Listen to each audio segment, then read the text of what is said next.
I knew going on a cruise was a bad idea. I've always hated the water, but who doesn't have that deep-seated fear of what lurks beneath the waves? More than water, though, I really hated people. That's why my wife wanted me to come in the first place.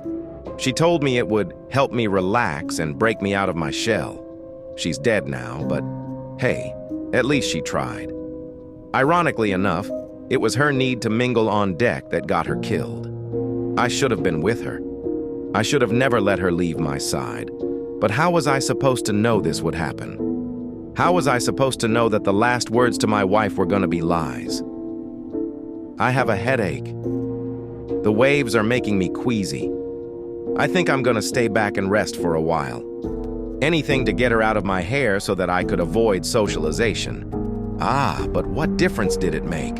I'm probably going to be dead soon, too. If not by those things outside, then by thirst or starvation, I'm sure.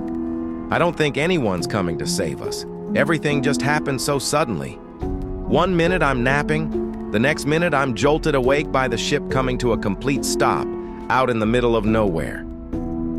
As I rose out of bed and wiped the sleep from my eyes, that's when I noticed the screaming.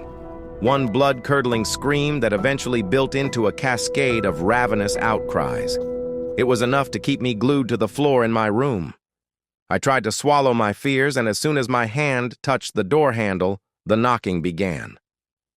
A woman was on the other side of the door, banging like her life depended on it and solidifying that idea by begging for me to open the door. My blood ran cold. My body froze again. I hesitated, and before I could regain my senses, the begging stopped. Silence didn't replace the sounds, though. No.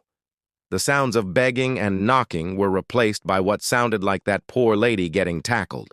I heard flesh tearing, bones breaking, and worst of all, what sounded like the grunts and growls of a rabid animal tearing into its next meal. I checked the peephole. It wasn't an animal. Instead, what I found was one of the lifeguards, still dressed in uniform, devouring this woman's stomach while she convulsed on the ground. That's when the power went out, leaving me alone in the